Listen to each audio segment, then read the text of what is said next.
వేల మందిని ప్రొఫెషనల్స్ గా మార్చిన ఇనోమాటిక్స్ తో మీరు కూడా మీ డ్రీమ్ కెరియర్ ని ఇప్పుడే స్టార్ట్ చేయండి. దానిలో కొంత మిస్యూజ్ కూడా అయింది. మిస్యూజ్ అయిందంటే తెలిసింది మాకు. నేను పనిచేసినప్పుడు తెలంగాణ మూమెంట్ మేము ఇంపార్టెంట్ ఫోకస్ అదే ఉండే అప్పుడు. ఎక్కడ అరెస్ట్ తీసుకొచ్చి మీ దగ్గర పడేయడం కంచన్ బాబు అది డంప్ యార్డ్ లాగా ఉండదు. ఇప్పుడున్న సోకాల్డ్ ఎమ్మెల్యే చాలా మంది కూడా పాపం మా దగ్గరికి తీసుకొచ్చారు. ఆ టైంలో మళ్ళీ ఇంకోటి పక్క ఓఎస్సీ హాస్పిటల్ ఒకటి అపోలో కూడా ఉండే పక్కకి. అది బర్నింగ్ బాడీస్ మొత్తం ఎక్కువ వచ్చేది. ఇక్కడ కాల్చుకొని ఇటు తీసుకొచ్చేది. అదొక ప్రాబ్లం ఉండే. కమ్యూనల్ ఇష్యూస్ కూడా చాలా అయినాయి అప్పుడు మధుసూదన్ రెడ్డి సార్ అని చెప్పి డీసీపీ గారు ఉండే సార్ ఉండే. సౌత్ జోన్ ఉండే. అప్పుడు కూడా ఈ హుస్సేన్ ఆలం లిమిట్స్లో ఇక్కడ చాలా ఇన్సిడెంట్స్ అయినాయి. ఏకే ఖాన్ గారు ఆ టైంలో ఒక ఇన్సిడెంట్ జరుగుతుందండి. కమ్యూనల్ అయింది. వారం 3 రోజులు కర్ఫ్యూ కూడా పెట్టారు. దాని ఇంపాక్ట్ మీకుందా? ఉన్నది. మేమందరం మా బందోబస్తు డ్యూటీలో ఉన్నాం అందరం. హుస్సేన్ ఆలం లిమిట్స్ అక్కడక్కడ. అప్పుడు దాన్ని కూడా నయీం కూడా అప్పుడు ఇంటర్ఫియర్ ఉండే కొన్ని కేసులు అక్కడ. నయీం చాలా కేసులు ఉన్నాడు మీ దగ్గర. కంచన్ బాగ్ పక్కన సంతోష్ నగర్ ఇవన్నీ కూడా ఉన్నాడు. నేను మీకు నెక్స్ట్ చెప్తాను మీకు. అది ఆ ఇన్సిడెంట్ కూడా చెప్తాను. తనతో కూడా ఇంటరాక్షన్ ఎట్లయిందో మాకు. అక్కడి నుంచి ఇన్స్పెక్టర్ చౌటుపల్లి వెళ్ళిపోయాను మళ్ళీ. అది ఇందాక నేను చెప్పాను కదా, చౌటుపల్లి సిఐకి వెళ్ళిపోయాను. అక్కడ ఆల్మోస్ట్ 2.5 రామన్నపేట చేశాను first. CI Ramannapeta. Okay. 1.5 year చేశాను అక్కడ. 1.5 year రామన్నపేట తర్వాత అగైన్ మళ్ళీ ఇక్కడికి చౌటుపల్లి సిఐ వచ్చాను. పక్క సర్కిలే ఉండే. చౌటుప్పల్లో ఉన్నప్పుడే అంతమ్మగూడెం అని ఒక విలేజ్ ఉంది అక్కడ. ఏదండి? అంతమ్మగూడెం అని ఒక విలేజ్ ఉంది. అంతమ్మగూడెం విలేజ్లో కోనపురి సాంబశివుడు తమ్ముడు రాములు అని ఉండే. కోనపూరి రాములు మర్డర్ అయిన తర్వాత ఈ నయీం మనసులే మర్డర్ చేశారు. అతను నేను ఉన్నప్పుడు చాలాసార్లు వచ్చాడు పొల్యూషన్. వాటితో హాని ఉంది, థ్రెట్ అని చెప్పి, లైఫ్ థ్రెట్ అని చెప్పని. కోనపూరి రాములు. ఓకే. ఆ విలేజ్లో ఈయనను అటాక్ చేయడానికి నైట్ ఒక ప్రోగ్రామ్ ఉండే ఇక్కడ. ధూమ్ధామ్ ప్రోగ్రామ్ ఉండే. తెలంగాణ టైం అది. తెలంగాణ మూమెంట్ మంచి నడుస్తు స్టార్టింగ్ స్టేజ్లో అది. అక్కడికి ఒక డిఫరెంట్ గ్యాంగ్స్ ఒక 12 members పంపించాడు నయీం. అంటే ఒక పర్సన్కు సేమ్ పర్సన్ చంపడానికి అటాక్ పోతున్నాడు తెలియదు. అది ఆపరేషన్ అట్లుంటుంది నయీంది. ఎలా మళ్ళీ చెప్పండి. సపోజ్ నేను నయీం ఎవరైనా చంపాదలుచుకుంటే పర్సన్స్ హైర్ చేస్తారు కదా. హైర్ చేసిన పర్సన్స్కి ఒకరికి పరిచయం ఉండదు. మళ్ళీ టార్గెట్ ఒకటే ఉంటుంది. అది చెప్పడు టార్గెట్. అది అంటే ఒకటి మిస్ అయినా ఇంకోటి వేయాలండి. అది అట్లా ఉంటుంది స్కెచ్ అది. ఓకే. నేను ఉన్నప్పుడే అప్పుడు నేను ఇది మన రామన్నపేట సీఏ ఉన్నప్పుడు కూడా ఒక ఇన్సిడెంట్ జరిగింది. ఒక ఇంట్లో వాని టార్గెట్ ఒక ఇద్దరిని చంపాలనుకునేవాడు. 2-3 పాములు ఇచ్చిండాడు. అది ఈ టైప్ ఆ నేచర్ అక్కడ చూడలేదు ఫస్ట్ టైం. అది పాములు లోపలికి వెళ్ళి మనం కాడేస్తే ఏం కేసు పెడతాం, మేము ఏం కేసు పెట్టాలి చెప్పండి. మాకు తెలుసు అది నయీం అని. అది బ్లాక్ కోబ్రా అని చేస్తుంది. ఆ ఇన్సిడెంట్ కూడా చూశాను నేను. అయితే ఈ అంతమ్మగూడెం విలేజ్లో అప్పుడు అది ట్రేస్ చేసినాం మేము. ట్రేస్ చేసి బిఫోరే వాడిని అరెస్ట్ చేస్తే పాప అతను ఊరికి రాలే. కోనపూరి రాములు అని వెళ్ళిపోయాడు. వెళ్ళిపోయిన తర్వాత మేము ఎవరిని అరెస్ట్ చేశారు మీరు? కొంతమంది నయీం అనుచరులు. వాళ్ళు ఏమన్నారండి? కన్ఫ్యూషన్. 11 members అరెస్ట్ చేసినాం మేము. 11 members ఆయనే పంపించాడు. 11 members డిఫరెంట్ పబ్లిక్. మళ్ళీ అందులో కొంతమంది సరెండర్ నక్సలైట్స్ కూడా ఉండేవాళ్ళు అక్కడ. మన ఆలేరు లిమిట్స్ అక్కడ కొందరి దగ్గర వెపన్స్ కూడా రికవర్ చేసినాం అప్పుడు మేము. టపంచా వెపన్స్ అవన్నీ రికవర్ చేసిన తర్వాత రిమాండ్ చేసినాం. యాక్చువల్గా నేను పెట్టిన కేసులో నయీమే. నైట్లో థ్రెట్ చేస్తుండే మాకు. నేను లేపేస్తాను, చంపుతాను, నువ్వు హైదరాబాద్ పోతుంటావు కదా అని చెప్పాను 3 సార్లు. ఫోన్ కూడా చేశాడు. చేశాడు. థ్రెట్ కూడా చేసాడు బాబు. ఎస్పీ గారు కూడా చెప్తే ఫోర్స్ పెట్టుకోండి, నాకేమైతే సరైన ప్రాబ్లం ఉండకపోయని చెప్పి. అంత పెద్ద నెగ్లియరే ఉంటుంది, పెద్ద పట్టించుకోకపోతుంది. కాకపోతే ఏంటంటే ప్రభాకర్ సార్ అండి. కాకపోతే ఏంటంటే ఎప్పుడు కూడా పోలీసు జోలికి ఎప్పుడు రాలే. ఒకటే నాకుంటే తిరుపతి సార్ అడిగిన నేను. అయితే మన దగ్గరైతే రాడని చెప్పన్నాడు. ఫస్ట్ కొంచెం బ్రైబ్ చేస్తే ట్రై చేసి ఉన్నాను. నేను ఒప్పుకోయేసరికి ఈ విధంగా థ్రెటనింగ్ స్టార్ట్ అయింది. ఏమని ఇచ్చాడండి? ఏదో సమ్ చంపుతామని బెదిరించాడా? బెదిరించాడు. తర్వాత కంటిన్యూ కాల్స్ వచ్చినాయి. తర్వాత వాడు అబ్స్కాండింగ్ కూడా నేను అక్కడి నుంచి వెళ్ళిపోయాను. వాడు చంపుతామని బెదిరించినప్పుడు మీరేమన్నారు? ఏమనలే. నేను ఏమన్నానంటే అది నేను కొంచెం ఆర్షినే మాట్లాడాను. సాధారణంగా పోలీసుల సపోర్ట్ తోనే వాడు రెచ్చిపోతాడు కదా. అటువంటి పోలీసులు ఈ కేసు ఒక డిఫరెంట్. ఇది ఒక నవీన్ గులాటి అని ఎస్పీ ఉండే. సారీ ఫస్ట్ నేను అరెస్ట్ చేసినప్పుడు నవీన్ గులాటి ఉండే. ఓకే. నవీన్ గులాటి తర్వాత ప్రభాకర్ సార్ వచ్చి. ఓకే. సాధారణంగా వాడు పోలీసులు తనుతోనే కదా ముందుకు రెచ్చిపోయేది. పోలీసు అండతోనే అని ఒక ప్రచారం ఉంది కదా. కానీ పోలీసులకే వార్నింగ్ ఇచ్చాడంటే అది ఒకటే కేసు, ఫస్ట్ కేసు అనుకుంటా నాకు తెలిసింది. అది నాకే జరిగింది, నేనే ఫేస్ చేసినది. ఓకే. తర్వాత అక్కడి నుంచి 2.5 years పనిచేసింది అక్కడ. సార్ ఉన్నారు డిఏ డిటెక్టివ్ ఇన్స్పెక్టర్ కొద్ది రోజులు పనిచేసిన. సార్ చౌటప్పలు రామన్ కూడా చేస్తున్నప్పుడు మీరు చెప్పారు బ్లాక్ కోబ్రా అనే దీంట్లో. మరి వాడి మీద అందులో కూడా ఏమని పెట్టారా? పెట్టలే. అది కంప్లైంట్ నో ఎవిడెన్స్. ఎలా ఐడెంటిఫై చేస్తారు? తెలిసింది మాకు తర్వాత. ఓకే. అంటే ఈ టైప్ అఫెన్స్ వాడు చేస్తారని తెలుసు, కానీ అఫెన్స్ ఎట్లా ప్రూవ్ చేయలేము అది. కానీ మీ దగ్గర మిస్ అయ్యాడు కానీ కోనాపూర్ రాములు, తర్వాత మర్డర్ అయ్యాడు కదా. మర్డర్ నేను ట్రాన్స్ఫర్ అయిపోయింది మర్డర్ అయ్యాడు. నేను వచ్చాను సిటీకి వచ్చినాక. అతను గన్మెన్ కూడా అప్పుడు ఇచ్చారు గవర్నమెంట్ కూడా సింగిల్ గన్మెన్ ఇచ్చారు. బాధ అనిపించలేదండి అప్పుడు? అనిపించింది మన చేతిలో కాపాడాం కానీ చాలా సార్లు కూడా నేను హెచ్చరించిన కానీ పాపం రాములు గారికి ఒక ఫంక్షన్ పోతే అక్కడ దొరికింది. సార్ ఆ ఆపరేషన్లో కూడా ఒకరు కూడా తెలియకుండా వచ్చారా లేదంటే అందరు కలిపి పంపించాడా? తెలియకనే వచ్చారు. 3 teams వచ్చినాయి వాళ్ళు. అవునా? అట్లా నాకు తెలిసిన వరకు ఇట్లా ఆపరేట్ చేసేది ఫస్ట్ టైం ఆ పర్సన్ చూసిన, ఎవరు చూడలేదు. సాధారణంగా ఒకరినే పంపిస్తారు కానీ పోయిన పర్సన్ ఒకరిని కూడా ఐడెంటిఫై కాలేదు. అది ఈ ఇష్యూలే మొత్తం.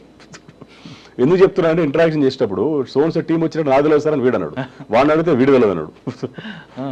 అరే మీ అందరు చంపడానికి వీడి కోసం వచ్చారా అని చెప్పారా? ఆ తర్వాత అట్లా ఆపరేట్ చేస్తాం. ఎంతగా సుఫార్ ఇచ్చుంటాడండి కోనాపూర్ రాములు? అప్పుడు పర్ హెడ్ 1 lakh rupees ఏమో ఇచ్చినాడు అంతే. అంతా మన చుట్టుపక్కల వెలివేసేవాళ్ళు సరెండర్ నక్సలైట్లు, ఆ విలేజ్లో మన కూలి పని చేసుకుంటారు కూడా. ఆయనకు 1 lakh రూపాయలు అంటే ఎక్కువ. ఆటో డ్రైవర్స్ ఉన్నారు, 3 ఆటో డ్రైవర్స్ అరెస్ట్ చేసినాం అందులో ఆ కేసులో. ఆ కేసులో మీకు థ్రెట్ ఇచ్చాడు? థ్రెట్ ఇచ్చాడు. తర్వాత మళ్ళీ ఏమేమి తెలియదు, మళ్ళీ నా జోలికి ఏమి రాలే. మళ్ళీ తిరుపతి గారు ఏమన్నారు అప్పుడు? ఏమన్నా జనరల్ పోలీస్ జోలికి అయితే రాడు, మరి ఎందుకు ఆ విధంగా చెప్పి నాకు అర్థం కాలేదు అన్నాడు ఆయన. నేను కాల్స్ కూడా చూపించాను అప్పుడు ఒకసారి, కాల్ లిస్ట్ సార్ కూడా చూపించాను, ఎస్పీ గారు కూడా చూపించాను. అప్పుడు ఎస్పీ గారు ఏమన్నారండి? ఏమన్నా నేను గన్మెన్ పెట్టుకో అంటే వాళ్ళప్పుడు గన్మెన్ ఉంటుండే మాకు, కానీ అంత ఏం ఆలోచించలేదు నేను అది. ఓకే, తర్వాత ఎక్కడికి వచ్చారు? అక్కడి నుంచి again city సరౌండర్ DI detective inspector. మళ్ళీ ఎలక్షన్ కూడా ట్రాన్స్ఫర్ అయినా మమ్మల్ని. అప్పుడు ఓన్ డిస్ట్రిక్ట్ రంగారెడ్డి డిస్ట్రిక్ట్ అని చెప్పి అప్పుడు ట్రాన్స్ఫర్ చేశారు. మళ్ళీ అక్కడ పంపించారు. Cyber crime Hyderabad city. అదొక 2.5 years పనిచేశాను ఎస్ఐగా, సబ్ ఇన్స్పెక్టర్గా. అక్కడి నుంచి అగైన్ ఇక ప్రమోట్. సార్ మీరు వచ్చేసారు సైబర్ క్రైమ్లో ఆన్లైన్ ఫ్రాడ్, జాబ్ ఫ్రాడ్ అప్పుడే స్టార్ట్ అవుతుంది. అవే స్టార్ట్ అవుతున్నాయి. అప్పుడే స్టార్ట్ అవుతుంది. Nigerian fraud. ఇప్పుడు మేడం సిద్దిపేట కమిషనర్ మేడం ఉన్నారు, అనురాధ మేడం గారిని. అప్పుడు మాకు సైబర్ క్రైమ్ ఏసీపీ ఉండే మేడం.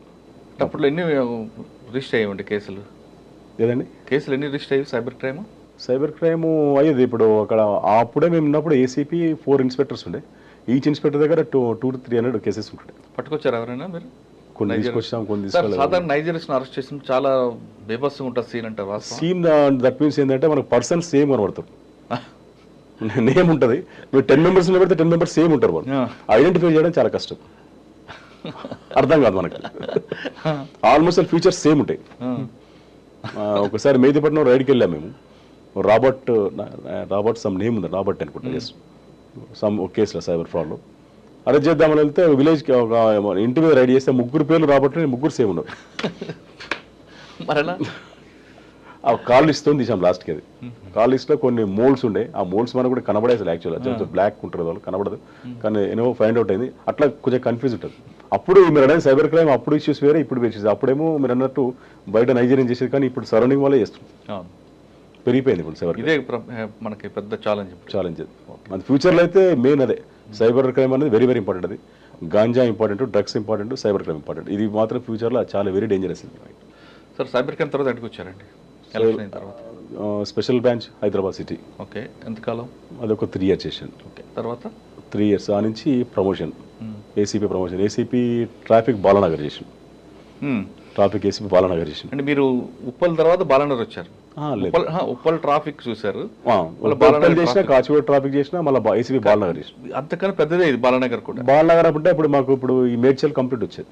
మేడ్చల్ ఇప్పుడు సపరేట్ ఏసీపీ అయ్యాడు.